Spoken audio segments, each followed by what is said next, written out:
محترم احباب کرام اور معزز سامعین، آج بہت اہم موضوع جس پر میں بات کرنے جا رہا ہوں، آپ کی انتہائی اہم توجہ کا طلبگار ہوں۔ قرآن مجید کی آیت ہے وَمَن يَقْتُلْ مُؤْمِنًا مُتَعَمِّدًا فَجَزَاؤُهُ جَهَنَّمُ خَالِدًا فِيهَا وَغَضِبَ اللَّهُ عَلَيْهِ وَلَعَنَهُ وَأَعَدَّ لَهُ عَذَابًا عَظِيمًا۔ سورہ نساء کی آیت۔ میرے اور آپ کا ایمان ہے، ہمارے بچے اس قرآن کو پڑھتے ہیں، یاد کرتے ہیں، حافظ بنتے ہیں، عالم بنتے ہیں، اور میں اور آپ ہر صبح اس کو وظیفہ صبح و شام کرتے ہیں۔ یہ قرآن آج مجھے اور آپ کو یہ پیغام دے رہا ہے، میرے اور آپ کا ایمان ہے کہ لفظ بلفظ حرف بحرف اس کی آیت سچی اور حقیقت، جیسا کہا ہے ایسا ہوا ہے، جیسا کہتا ہے ایسا ہوتا ہے میرے اور آپ کا ایمان، اور جیسا کہا ہے ایسا ہوگا۔ کسی بندے کی بات پر، کسی بندے کی کتاب میں، کسی بندے کے ویڈیو کلپ میں، کسی بندے کے پیغام میں تردد ہو سکتا ہے، لیکن جس کا عنوان اور ٹائٹل کیا ہے، لا ریب فیہ، کوئی شک نہیں، جیسا بتایا ایسی حقیقت۔ اب اس قرآن میں آیت کون سی ہے؟ وَمَن يَقْتُلْ مُؤْمِنًا، انسانیت کا قتل ایک عظیم ترین گناہ۔ قرآن مجید میں مختلف آیات کے اندر شرک کے بعد تو سب سے بڑا گناہ، کوئی سوال پوچھے کہ کون سا سب سے بڑا گناہ ہے، تو شرک ہے روئی زمین کے اندر، کہ اللہ تعالیٰ ہر گناہ معاف فرما دیتے ہیں سوائے شرک کے۔ اتنا بڑا گناہ جس کی معافی بھی نہیں، ہاں جب وہ کلمہ پڑھ لے، شرک سے ہٹ جائے، توحید پہ آ جائے تو وہ معاف۔ اس کے بعد مرحلہ وار سب سے بڑا گناہ کون سا ہے اس دھرتی پر؟ تو یاد رکھیے گا، انسانیت کا قتل۔ انسانیت بتا رہا ہوں، مسلمان نہیں، غیر مسلم نہیں، کوئی خاص بندے نہیں، انسانیت کا قتل عظیم ترین۔ ہمارے سامنے ہیں حالات حاضرہ، شب و روز، ہمیں پتہ چلنا چاہیے کہ قرآن و سنت اس معاشرے کے اندر، اس ماحول میں جو آپ سنتے ہیں، دیکھتے ہیں، سوچتے بھی ہوں گے، طرح طرح کے سوالات بھی پیدا ہوں گے، کوئی عالم ملتا ہے تو اس سے سوال بھی شاید آپ لوگوں نے کیا ہوگا۔ تو قرآن و سنت آپ کو کیا پیغام دیتا ہے وہ میں آج بتانے جا رہا ہوں۔ یہ جو مختلف قسم کے واقعات ہونا ہوتے ہیں، سانحہ باجوڑ ہے، اس کے علاوہ جتنے بھی واقعات خود ہمارے بلوچستان میں آئے دن انسانیت کا قتل عام ہو رہا ہے، تو دیکھو میں نے آیت آپ کے سامنے بتائی، یہ آیت آپ خود بھی سمجھ لیں اور ذہن نشین کر لیں، اپنے بچوں کو بھی سمجھائیں، اپنے ارد گرد لوگوں کو بھی بتائیں، جتنا اس کو پھیلائیں گے اتنا ثواب ہے، تاکہ ایک بندہ گناہ کے عظیم راستے سے بچ سکتا ہے۔ وہ اگر میرے اور آپ کے اس پیغام پہنچانے سے، اس حق بات کہنے سے کوئی رکتا ہے تو اس سے بڑھ کر اور نیکی شاید دھرتی میں اس وقت نہیں ہو۔ تو عرض میں کر رہا ہوں کہ قرآن مجید کی آیت میرے اور آپ کا ایمان، وَمَن يَقْتُلْ مُؤْمِنًا مُتَعَمِّدًا، جو شخص کسی کو قصداً قتل کرے مومن، یہاں پہ مومن کی قید ہے، اور دوسری آیت میں ابھی بتانے جا رہا ہوں من قتل نفسا بغیر نفس، ناحق قتل، یعنی اس میں ہم کتنا جرت والا جو نا ہم نے رویہ اختیار کیا ہوا ہے، حالانکہ اتنی سخت قسم کی آیتیں قرآن و حدیث، مسلمان، اسلام، مومن، مسجد، دیندار، صف اول، ان سب کے ہم پابند ہیں، اور وہی چیزیں اسلام دین ہمیں کیا کہتا ہے، اس حوالے سے کیا رہنمائی دیتے ہیں مجھے اور تو بتایا کہ فجزاؤہ، جو شخص یہ قتل کرے گا کسی مومن کا، کسی انسان کا، فجزاؤہ جہنم خالداً فیہا، تو اس کے لیے ہمیشہ کے لیے جہنم۔ بہت سخت بات ہے، کافر کے لیے ہمیشہ کے لیے جہنم ہے، مسلمان کے لیے نہیں۔ اسلام کی خصوصیت کیا ہے بھائی؟ جتنے بھی گناہ گار، جتنے بھی سست ہیں، اسلام تو ہے، جتنے گئے گزرے، لیکن اسلام تو ہے، چھوٹی چیز نہیں۔ میں نے بتایا کہ کلمہ قیامت کے دن اللہ تعالیٰ جہنم سے نکالیں گے، گناہوں کے سبب جو جہنم میں جائیں گے، مگر نہ تو ڈائریکٹ سیدھا جنت۔ بھائی میرے اور آپ کو ایمان ہے، میں اور آپ کو دنیا کو یہ بتانے جا رہا ہوں تو ہمیں معلوم ہونا چاہیے کہ ہم کیا بتانے جا رہے ہیں، ہمارا موقف اس وقت کیا ہونا چاہیے، وہ آپ کو اس منبر سے ملے گی انشاءاللہ۔ وہ آپ کو سوشل میڈیا سے، وہ آپ کو سنی سنائی ہوئی حمام میں بیٹھنے والوں سے یا گلی کوچوں کے اندر تبصرہ کرنے والوں سے تحقیق کے ساتھ۔ تو آپ کا موقف کیا ہے کہ بھئی جو یہ عظیم ترین گناہ کرے گا ہمیشہ کے لیے جہنم، صاف اعلان، چاہے میرا بھائی کیوں نہ، چاہے میں خود کیوں نہ ہوں، حق ہے۔ تو قرآن مجید کی آیت سب سے پہلے مجھے اور آپ کو، ایسے بہت سارے آیت، یہ ایک آیت صرف آپ کو بتایا، وقت اتنا نہیں، میں آگے چلتا ہوں۔ تو ایک تو یہ آیت سنگین گناہ ہے یہ انسان کو قتل کرنا، اور ایک انسان کو قتل کرنا پوری انسانیت کا قتل کرنا ہے، اور اس کے لیے کافروں والا عذاب، چاہے وہ مسلمان ہے کافر کو مارتا ہے۔ جب ایک غیر مسلم کا آپ کے علاقے والوں نے ذمہ لیا ہوا ہے کہ محفوظ ہے، مأمون ہے، نہ وہ آپ کو نقصان پہنچے گا، نہ اس کو بھی قتل کرنا ایسا ہی گناہ ہے۔ خود آپ صلی اللہ علیہ وسلم کی حدیث ہے، فرمایا کہ جس کا ذمہ میں نے اٹھایا ہوا ہے، اس زمانے میں ذمہ ہوئے کرتے تھے۔ آج کل جتنے بھی ایسے لوگ ہیں جو ہندو ہے یا دیگر مذاہب سے تعلق رکھتے ہیں، تو ان کو ریاست نے یہ حفاظتی اعلامیہ جاری کر دیا ہے کہ آپ یہاں پہ محفوظ، آپ کی جان، مال، عزت، آبرو۔ اگر ایک مسلمان اس کو قتل کرے گا، آپ صلی اللہ علیہ وسلم کے زمانے میں ان کو ذمہ کہا جاتا تھا، آپ علیہ السلام نے فرمایا جس کا ذمہ میں نے اٹھایا اس کو کسی نے قتل کیا، مسلمان نہیں ہے، تو میں اس کا دشمن ہوں۔ چھوڑے مسلمان کو، مومن کو، نیک بندوں کو قتل کیا جا رہا ہے، بچوں کو، علماء کو، حفاظ کو۔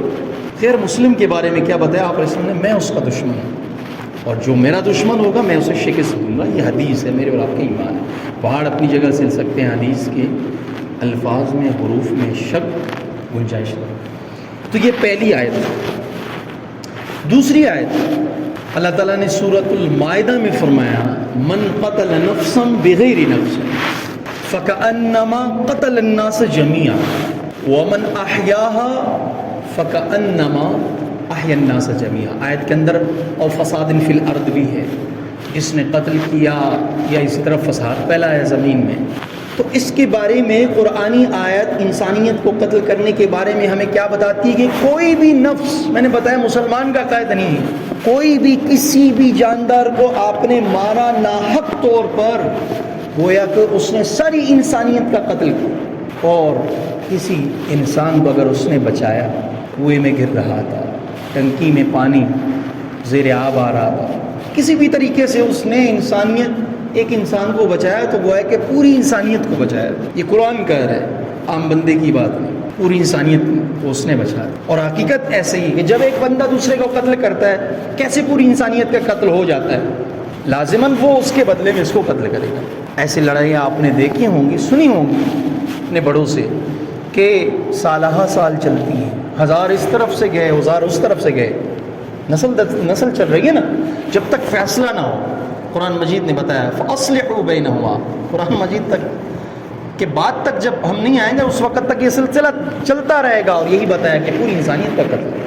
اور اس کے علاوہ ویسے اگر ہم دیکھیں، ایک انسان دوسرے کو قتل کرتا ہے تو دوسرے کو بھی شوق چڑھ جاتا ہے، ہاں یار اتنی کوئی اہم بات نہیں ہے، میرے ساتھ کسی نے قتل کیا تو میں بھی قتل کروں۔ او بھائی صبر کدھر ہے، مظلوم بننا اس کی فضیلت کدھر ہے؟ تو دوسری آیت میں نے آپ کو بتائی کہ اس میں کوئی قید نہیں ہے مسلمان کی، مطلق کسی نفس کو، جاندار کو ناحق قتل کر دیا تو اس نے گویا کہ پوری انسانیت کا قتل عام۔ یہ دو آیتیں بہت زیادہ ہیں، بس میں صرف بتا رہا ہوں کہ قرآنی آیتیں مجھے اور آپ کو آج کے اس دور کے اندر ماحول میں ارد گرد جو ہم سنتے ہیں، دیکھتے ہیں، واقعات رونما ہوتے ہیں، مجھے اور آپ کو کیا رہنمائی دیتا ہے؟ قرآن یہ کہتا ہے، میں نے آپ کو بتایا۔ حدیث کیا کہتی ہے؟ آیت حجۃ الوداع کے موقع پر ایسا سمجھو دین کا خلاصہ بیان ہو رہا ہے کہ پوری زندگی آپ علیہ السلام نے سیرت گزاری، اب خلاصہ پیش کر رہا ہے کہ لوگوں یہ عمل کرو، اس کے بعد شاید میری ملاقات ہو۔ کیا عمل کرے یا رسول اللہ؟ سب سے پہلا شرک نہ کرو۔ دوسری بات دیکھیں، شرک کے بعد سب سے زیادہ عظیم گناہ کیا ہے کہ مسلمان کا، عام لوگوں کا، جانداروں کا خون اتنا محترم ہے اتنا محترم ہے، فرمایا کیومکم ھذا، عید الاضحیٰ حج کے ایام تھے نا، مکۃ المکرمہ میں حجۃ الوداع، جیسا آج کا دن کتنا محترم ہے، اللہ تعالیٰ نے اس کو تقدس بخشی ہے، حرمت بخشی ہے، جیسے آج کا دن یہ محترم ہے نا، ایسا ہی جاندار کی روح اور اس کا نفس اور اس کی عزت اور اس کا خون دماؤہم محترم کیومکم ھذا۔ تو بہرحال یہ حدیث پہلی مجھے اور آپ کو بتاتی ہے کہ انسانیت کو قتل کرنا کتنا سنگین جرم ہے، اور وہ کتنا محترم اور مقدس ہے اللہ جل شانہ کے نزدیک، کہ اپنے حبیب کو پوری دین کا خلاصہ بتاتے ہوئے دوسرے نمبر پر کیا بتا رہے ہیں کہ انسانیت کا قتل نہیں کرنا، اس کا خون بہت محترم۔ دوسری حدیث، اب اس کی تفصیلات میں اگر جائیں تو وقت صرف احادیث، دوسری حدیث کے اندر ہے حضرت عبداللہ ابن عمر رضی اللہ عنہ کی حدیث، بہت عجیب، بہت ساری احادیث میں نے دیکھی لیکن اس حدیث کو میں نے اٹھایا، میں نے کہا آپ کے سامنے بیان کروں۔ حضرت عبداللہ ابن عمر رضی اللہ عنہ فرماتے ہیں کہ آپ علیہ السلام نے ارشاد فرمایا کہ باقی جتنے بھی گناہ ہیں شرک کے علاوہ، باقی جتنے بھی گناہ ہیں اس میں گنجائش ہے معافی کی، جب تک اس بندے نے کسی کا خون نہ بہایا ہو، ناحق کا لفظ کہہ رہا ہوں، تو اس وقت تک معافی ہوتی ہے۔ بھائی جتنے بھی گناہ ہیں، جتنے بھی گناہ ہیں اللہ کے نزدیک تو رحمت کا دریا ہے، لیکن میں اس سے بھی استثناء کر رہے ہیں۔ اللہ کے حبیب صلی اللہ علیہ وسلم، صحابی رسول عبداللہ ابن عمر فرما رہے ہیں کہ جب تک وہ کسی کا ناحق خون نہ بہائے اس وقت تک گنجائش ہے۔ اتنا بڑا عظیم گناہ، کہنے کا مقصد ہے اس وقت خصوصی طور پر، عمومی طور پر پوری انسانیت، خصوصی طور پر جو عام مسلمانوں کے اندر خانہ جنگیاں ہو رہی ہیں، جو عام مسلمانوں کے اندر ایک جھگڑا، فساد اور قتل و قتال کا عمل جو رونما ہوا ہے، یہ تھمنے والا نہیں نظر آ، جب تک میں اور آپ قرآن و سنت پر نہیں آئیں گے۔ ہزار تبصرے کریں، ہزار اپنی رائے دیں، ہزار باتیں کریں، ہزار حل پیش کریں، حل کیا ہے؟ فاصلحوا بینہم۔ میں آ جاتا ہوں، سارے مسائل پر آ جاتا ہوں، مختصراً وقت کم ہے، کہ دیکھو سب سے بڑا ہمارے مسلمانوں کے اندر، ہم معاشرے میں مسائل کہاں سے پیدا ہو رہے ہیں؟ مسائل یہاں سے پیدا ہو رہے ہیں کہ ہم آپس میں دستوں گرے بان، یہ سب سے زیادہ اہم مسئلہ ہے اس وقت کا۔ اسی کی وجہ سے پھر جا کر بات قتل تک پہنچتی۔ آپ جس بھی قتل کیس کا، جس بھی خون ریزی کا، جس بھی جھگڑے کا آپ واقعہ اٹھائیں، بات اٹھائیں، وہ جا کے کسی چھوٹی سی بات پر جھگڑا اور اس کے بعد جا کر قتل تک پہنچے، یہ ہمارا آج کا سب سے اہم مسئلہ ہے، جس کی وجہ سے پھر سانحات پر سانحات ہو۔ اللہ معاف کرے، اداروں میں، دینی اداروں میں، مسجدوں میں، خانقاہوں میں، گھروں میں، بازاروں میں کوئی جگہ محفوظ نہیں رہا۔ کیا ہوا؟ قرآن پر پہلا اسٹیپ ہم نے عمل نہیں کیا۔ دیکھو خانہ جنگی کے اندر آپس میں پورے مسلمان ایک خانہ کے طور پر ہے، ایک کنبے کے طور پر، خاندان کے طور پر ہے۔ اب مسلمانوں کے درمیان یہ اختلافات اور جھگڑے اور قتل و قتال، اس کا حل کیا ہے؟ اب دیکھو ممبر سے آپ کو جہاں قرآن و سنت سے رہنمائی ملتی ہے کہ اس وقت یہ ذہن رکھنا چاہیے، وہاں حل کیا ہے؟ حل بھی بتایا جائے۔ حل یہ ہے، علماء کرام نے فرمایا ہے کہ احادیث کے اندر آتا ہے جب خانہ جنگی رونما ہو جائے مسلمانوں کے اندر، معاشرے کے اندر، تو وہاں دو باتیں ہوتی ہیں، یا تو حق واضح ہوتا ہے یا حق واضح نہیں ہوتا۔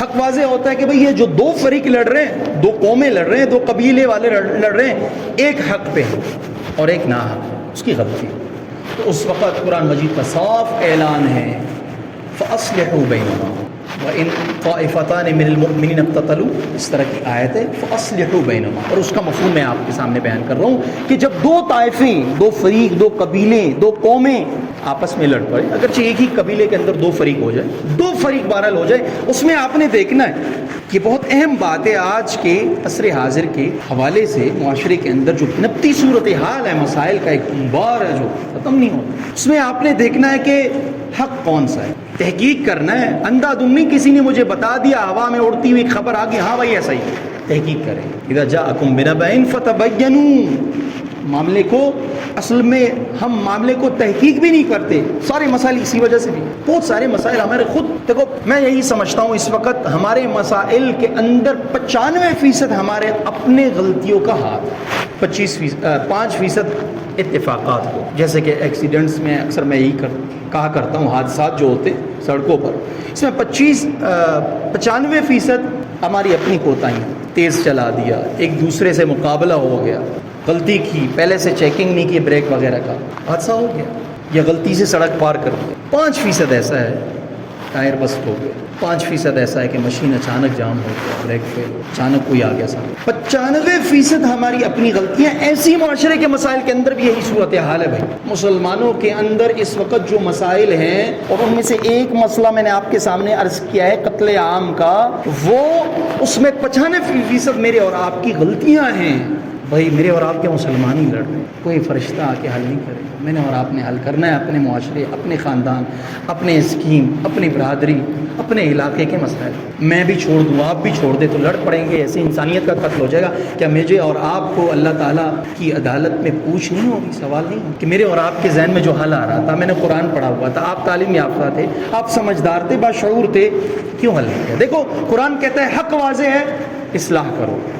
اچھا حق واضح اصلاح کرو, اگر دو فریق ہیں, ایک سچ پہ ہے, حق پہ ہے, اصلاح کرو. کہنے کا مقصد ان کے درمیان صلح کرو. صلح کر سکتے ہو, بہت سارے وجوہات کی بنیاد پر آج میں صلح نہیں کر رہا ہوں, یہ بھی لمبی فہرست ہے. مفاد کی وجہ سے نہیں کر رہا ہوں, میرے 5 منٹ کا کام ہے, نہیں کر رہا ہوں.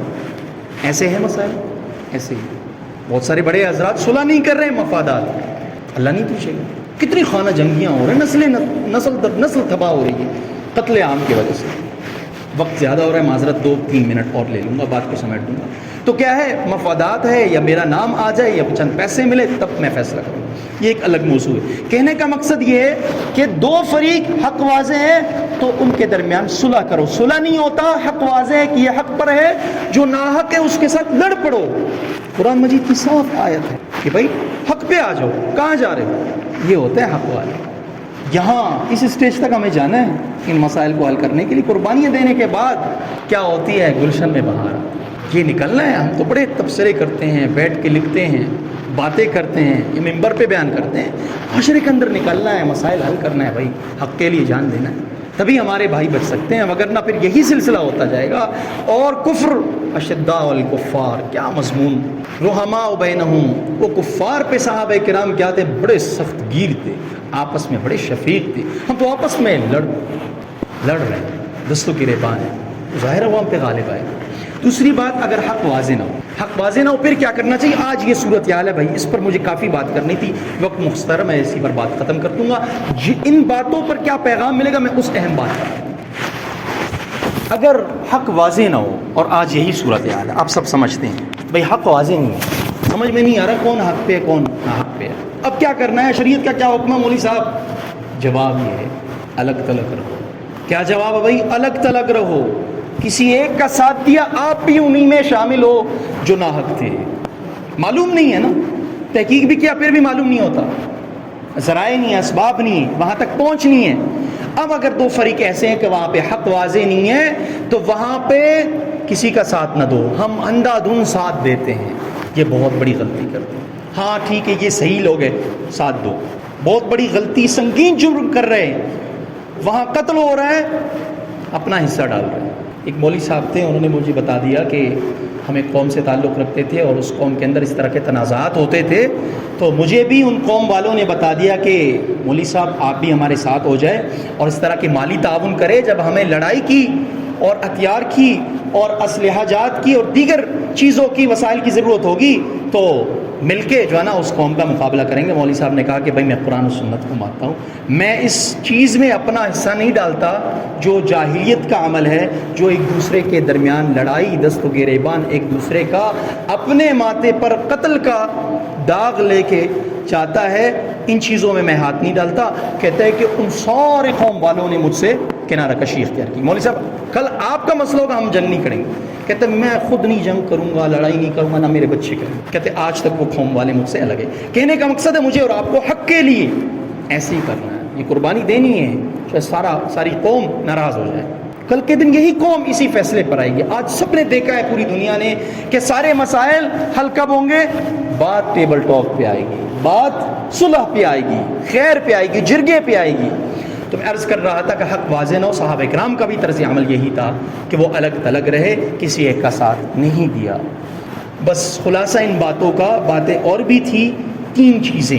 نمبر 1 کہ بغیر تحقیق کے کسی معاملے میں نہ شامل ہو جائے، اور وگرنہ کیا ہوگا، کسی بھی فریق کے اندر جھگڑے ہوں، 2 فریقوں کے اندر اگر کسی ایک طرف سے قتل ہو جاتا ہے تو ان میں میرے اور آپ کا حصہ ہوگا، کیونکہ میں نے اور آپ نے تحقیق کیے بغیر بات مان لی. دوسری بات صلح کر. اس وقت سب سے بڑا پیغام ہے میرے اور آپ کا. صلح نہیں کرتے جو ہے نا لڑائیاں ابھرتی ہیں، جھگڑے ابھرتے ہیں. تو دیکھو روڈ پہ میں جا رہا ہوں، 2 بندے لڑائی کر رہے ہیں، اگر میں نہیں صلح کروں گا ایک دوسرے کو ماریں گے، 2 خاندان اٹھیں گے، سلسلہ چلتا رہے گا. اگر میں آگے بڑھوں وہ بھی بڑھے گا، وہ بھی بڑھے گا. اس کی ضرورت ہے آج. اور تیسری بات جو بہت اہم بات ہے، اس پر کافی بات کرنی تھی، ایک دوسرے کو تکلیف نہ دیں. المسلم من سلم المسلمون من لسانہ و یدہ. یہ وہ چیز ہے، ایک دوسرے کو میں اور آپ تکلیف دیتے ہیں. حدیث میں آتا ہے ایسے فتنے آئیں گے قیامت کے، قرب قیامت کے وقت میں، جو سما بکما عمیا، اندھے بہرے گونگے ہوں گے. ایسے فتنے ہوں گے، یعنی ان میں زبان کو استعمال کرنا تلوار کی کاٹ کی طرح تیز ہوگی. اور آج یہی ہے، کچھ پتہ نہیں کیا ہو رہا ہے. حق کون ہے نہیں پتا، سچ کون ہے، باطل کون ہے نہیں پتا. ان میں بات کرنے کی وجہ سے آپ کو تشدد کا نشانہ بیان ہے. یہ وہ دور ہے. اس میں نے وہی بتایا کہ قرآن و سنت کہتے ہیں الگ تلگ رہو. آپ سے جتنی ہو سکے صلح کی کوشش کرو. ایک دوسرے کو تکلیف دینے کی وجہ سے بھی معاملات جھگڑے اور قتل تک پہنچ سکتے ہیں. اللہ تعالیٰ سے دعا ہے کہ مجھے اور آپ کو ان چند باتوں پر خوب غور کر کے سمجھ کر کے عمل کرنے کی توفیق عطا فرمائے. اور اللہ تعالیٰ مسلمانوں کو اور تمام جتنے بھی ہمارے معاشرے کے اندر مؤمنین ہیں، قتل عام سے اور ایسے تمام فریقوں کے اندر حصہ ڈالنے سے جو قتل تک باتیں پہنچ سکتی ہیں، اللہ تعالیٰ ہم سب کو پناہ میں رکھے، محفوظ رکھے. آخر دعوانا